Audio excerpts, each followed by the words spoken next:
primera de Juan, capítulo 1, verso 1. Sí.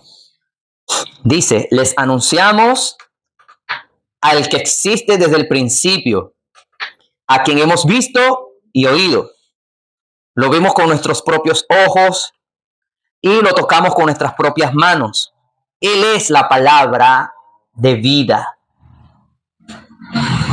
Repitamos ese versículo. Les anunciamos al que existe desde el principio, a quien hemos visto y oído. Lo vimos con nuestros propios ojos y lo tocamos con nuestras propias manos. Él es la palabra de vida. Esta carta, como ya lo sabemos, lo hemos dicho varias veces, fue escrita por Juan, uno de los discípulos de Jesús. Las mismas palabras que él usa en este versículo dan a entender que sí, él fue un testigo ocular. Él estuvo allí presente, no se lo contaron. Por eso que él dice, lo vimos con nuestros propios ojos y lo tocamos con nuestras propias manos. Es la palabra de vida. Estas palabras que usa Juan aquí, en primer lugar, son palabras de alguien enamorado, asombrado, entregado completamente al Señor Jesús. Amén. Se ven claramente. ¿Y quién no?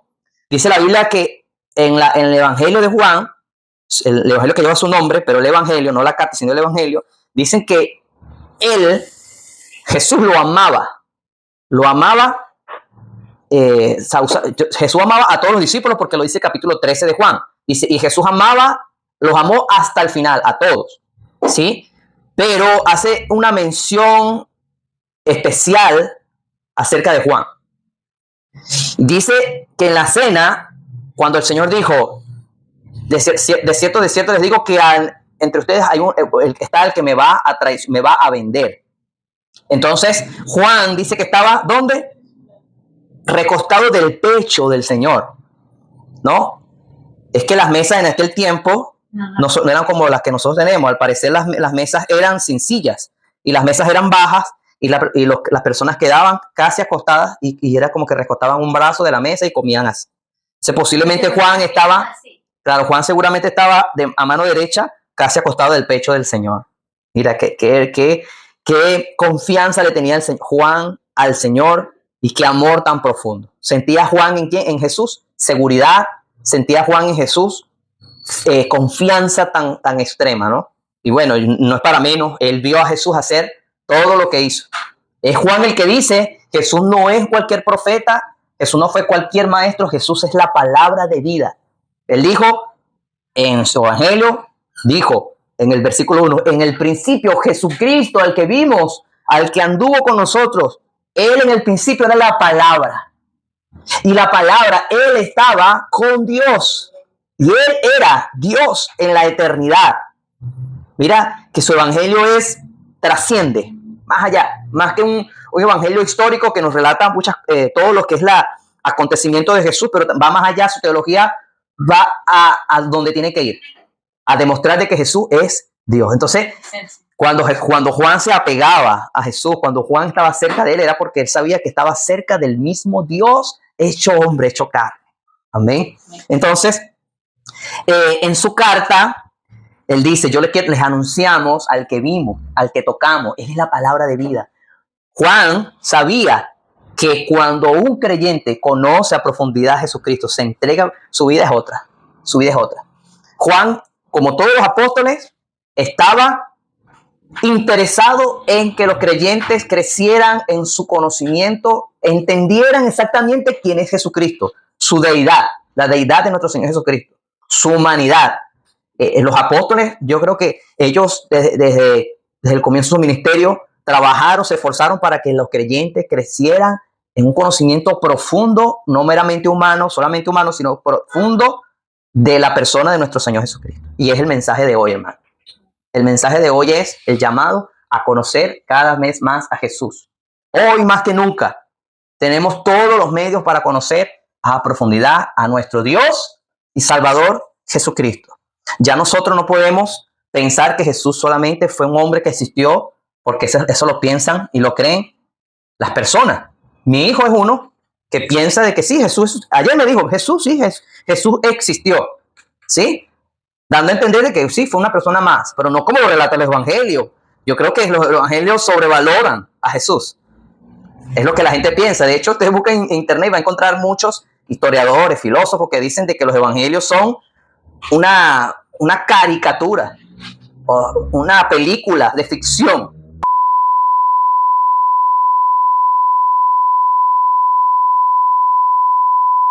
Ellos no creen de que Jesús de verdad caminó sobre el mar, de que Jesús resucitó muertos, de que Jesús sanó a ciegos, mucho menos de que Jesús vino a nosotros.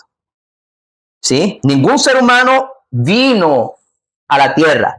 Todos los seres humanos nacemos y comenzamos a existir aquí, ahora.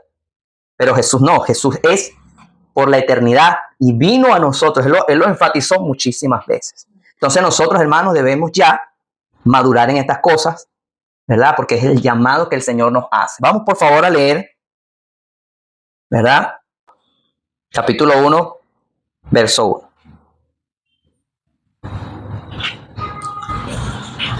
Que Dios, ese solamente vamos a leer ese versículo, que Dios les dé cada vez más gracia a medida que crecen en el conocimiento de Dios y de nuestro Señor Jesucristo. El mensaje que nosotros hemos dicho por mucho tiempo aquí en la iglesia, hermanas y hermanos, ¿verdad? Es que si nosotros no crecemos en el conocimiento de Dios y de nuestro Señor Jesucristo, o sea, nosotros no le tomamos la importancia que el caso requiere y nosotros no buscamos de conocer más al Señor, nosotros vamos a ser como cualquier persona, sin esperanza. ¿Creemos en Jesús? Sí, pero hasta allí no hay nada, no hay ese amor que los apóstoles llegaron a tener por Jesús, porque sabían que Jesús no era cualquier ser humano más. Jesús era quien él decía que era Dios, que vino, que fue el enviado, el Hijo del Hombre, ¿verdad? Y entonces ellos llegaron a amar tanto a profundidad, se entregaron y dijeron, todos los apóstoles decían, yo soy esclavo de Jesús, esclavo de Cristo. Fíjense que el mismo Pedro lo dijo, yo en el versículo 1 dice, yo Pedro, esclavo y apóstol de Jesucristo. Dios quiere que lleguemos nosotros a ese entendimiento, de ver quién es Él, de que no es cualquier hombre, de que no fue cualquier persona, cualquier enviado, como pensaba Nicodemo, que era un maestro que Dios envió, sí, pero hasta allí. El Señor quiere que lo conozcamos y que al conocerle nos convertamos en sus esclavos. Tú vives como vives. Hablándote como creyente. Sin esperanza, tú vives como todo el mundo porque tú no conoces a Cristo. Todo el que conoce a Cristo llega a la conclusión, en primer lugar, de que es Dios soberano y que merece que nosotros nos esclavicemos a Él, nos entreguemos por completo a Él. Póngale la palabra que te quiera. Ay, hermano, que la palabra esclavo se escucha feo, bueno, pero lo dice la Biblia. La Biblia dice, Jesús dijo, de hecho, ustedes son siervos inútiles. La palabra siervo es esclavo, ¿sí? Entonces, tú vives como vives porque no conoces a Cristo. El día que tú conozcas a Cristo, tu vida cambia. Tu manera, tu perspectiva, tus anhelos cambian. Tu concepto de ti mismo cambia. A veces te crees mucho o a veces no te crees nadie. A veces crees que eres muy alto, ¿verdad? Que te mereces cosas, pero cuando conoces a Cristo todo el que conoce a Cristo sabe que no mereces nada de Él, que Él lo dio todo por gracia. ¿Sabes qué? De la boca de un creyente, verdadero creyente, nunca va a salir, yo soy muy importante. Yo me merezco. Yo. El yo se desaparece de la boca de los creyentes. Cristo va a estar en tus conversaciones en todo tiempo. El llamado, hermanos, es a conocer a Jesús. Fíjense que en la carta que estamos leyendo, primera de Juan, capítulo 1, verso 1, dice, Juan dice, les anunciamos al que existe desde el principio. Ya, y él comienza, cuando dice les anunciamos, comienza a escribir todo acerca de Cristo. Para que nosotros hagamos ¿qué? Mejor dicho. Conocerle y leer y leer. El conocimiento viene por medio de la lectura. Si estás esperando de que venga una revelación del cielo, no va a llegar. Porque el medio que Dios usa hoy en día para que nosotros crezcamos a través de su palabra. Entiéndelo, por favor. Dios no va a venir del cielo y te va a revelar todo. Ya Él lo hizo y no tiene que volver a hacerlo. Él lo hizo para que a los que Él les reveló todo de una manera divina, ellos pudieran hoy en día, ellos en ese entonces lo escribieran y nosotros hoy en día lo leyeran. Esa es la manera que Dios trabaja. Y sin embargo, mire, el apóstol Pablo dijo que él recibió el evangelio directamente de Dios, pero no quiere decir que Pablo era un ignorante de la palabra de Dios, de las escrituras. Pablo era un hombre que estudiaba, que desde pequeño fue instruido en la ley de Moisés, en la religión de los fariseos. Y él conocía la palabra de Dios, ¿sí? No vayamos a confundir lo que dijo ahorita, de que cuando Jesucristo se le reveló a Pablo fue algo que él no sabía nada. No, él conocía y Jesús lo guió. Todo el conocimiento que él tenía, Jesús se lo ordenó y se lo dirigió a él mismo, a Jesucristo. Amén. Entonces, amados hermanos, ya tenemos la palabra allí. ¿Sí? Solamente voy a leer ese versículo de Primera de Juan, para que nosotros en oración le digamos, Señor, me quiero conocerte. Pero no pensemos, como piensan mucho por ahí, que es una oración solamente que hay que hacer. Señor, quiero, como la canción que hay por ahí, quiero conocerte cada día más, estar en tu presencia, Jesús. No es solamente decir eso, es ir a las Escrituras. Solamente vas a conocer al Señor a través de las Escrituras y solamente a través del conocimiento de Dios vas a tener vida eterna. Si no es así, si no lo haces, si no vives de esta manera, vas a seguir siendo la misma persona de siempre. El llamado es para aquellos que quieran cambiar, ser diferentes, ser sal, ser luz, ser diferentes en su hogar, ser diferentes en su trabajo. Si quieres marcar la diferencia, la única manera es conociendo a Jesús, siendo transformados. Amén. Por último, Romanos capítulo 12, el apóstol Pablo, lo mismo que yo dije ahorita, lo dijo el apóstol Pablo. 12. Por lo tanto, amados hermanos, les ruego que entreguen su cuerpo a Dios, ¿verdad? Por todo lo que Él ha hecho a favor de ustedes. Entreguen su cuerpo a Dios por todo lo que Él ha hecho a favor de ustedes. Que sea un sacrificio vivo y santo, la clase de sacrificio que Él le agrada. Esa es la verdadera forma de adorarlo. No adoramos a Dios solamente con cánticos, hermanos. Si tú no te entregas a Dios, tu cuerpo, tu ser, tú no eres adoradora ni adorador de Dios. Pero hoy Dios te dice, conviértete, hazte un adorador verdadero, no solo de palabras, sino de hechos, entregándote a mí. Verso 2, no imiten las conductas ni las costumbres de este mundo. No imiten las conductas y las costumbres de este mundo. Más bien dejen que Dios los transforme en personas nuevas al cambiarle la manera de pensar. Entonces aprenderán a conocer la voluntad de Dios para ustedes, la cual es buena, agradable y perfecta. Ese es el llamado. Amén. Es una corta pero precisa palabra. Te conviertes en adorador cuando entregas toda tu vida al Señor. Cuando dejas que el Espíritu Santo te guíe. Hermanos, yo sé que estamos en tiempos, porque lo experimento todos los días, un tiempo muy difícil para la fe. De verdad que son tantas cosas que nos entretienen que es casi como que imposible, pero no lo es. Pareciera imposible, pero no lo es. Es posible conocer a Dios en este tiempo y vivir para Él. Es posible. En la época de Noé fue el único. Es decir, que fue posible. Era una generación totalmente desviada de Dios, pero Noé vivió para Dios. Era el único. Y atrajo a su familia, pero lo hizo. Moisés, en la época de Moisés fue lo mismo. En la época de Abraham, lo mismo. Eran pocos los hombres, pero habían hombres. En la época de Elías pensó que era el único profeta y el Señor dijo, no, hay 7,000 profetas que no han doblado sus rodillas ante Baal. Habían, o sea, ¿qué decía Elías? Todos se desviaron de Dios. No hay uno que no se desvíe. Todos se desviaron, todos. Y el Señor dijo, no, hay hombres que a pesar de que la situación es adversa para la verdadera fe, ellos están buscándome. Cuando viene nuestro Señor Jesucristo, Él hizo posible que miles de hombres y mujeres adoraran a Dios. los puso en la relación correcta.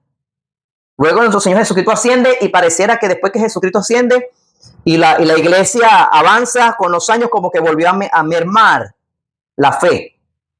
Sin embargo, si nosotros vemos la historia de la iglesia, vamos a ver que siempre hubieron hombres de fe.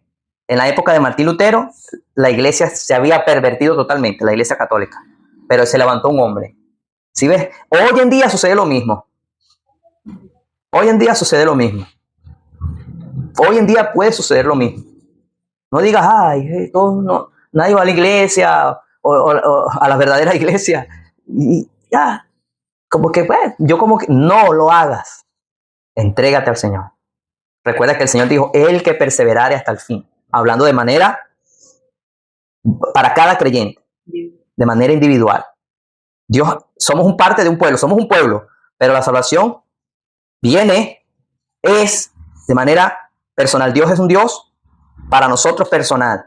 Trata con cada uno de nosotros y a la vez con todo el mundo. Entonces, si tú ves que tu generación se está cayendo a pedazos, tú no te caigas a pedazos con ellos. No te dejes derribar, no mengues en la fe, no te apartes de Cristo. Ahí están las escrituras, ahí está la oración. Dios te ha dado todo, te ha dado su Santo Espíritu para que vivas para Él. Amén. Demos gracias al Señor en esta mañana por esta palabra. Señor, yo como predicador muchas veces he visto como innecesario predicar tu palabra, como que si estuviera perdiendo el tiempo. Tú conoces mi corazón y sabes que lo he pensado, pero me recuerdas que no es así. Me recuerdas por medio de tu Santo Espíritu de que es necesario predicar el Evangelio hasta el final, exhortar, redarguir, consolar, con sana doctrina, porque la obra es tuya, no nuestra. Señor amado, yo te pido que nos esfuerces a seguir predicando, a seguir llamando a los hermanos a la verdad, a seguir insistiéndoles en que conozcan a Cristo para que sean transformados, porque solamente conociendo a Cristo somos libres de la mentira de este mundo y de esa manera nuestra manera de ver las cosas, de vernos a nosotros mismos cambia y nuestro norte, nuestro eje viene a ser Cristo y no nosotros, no nuestros hijos, no nuestro trabajo, no nuestros bienes. Toda nuestra vida gira alrededor de Cristo.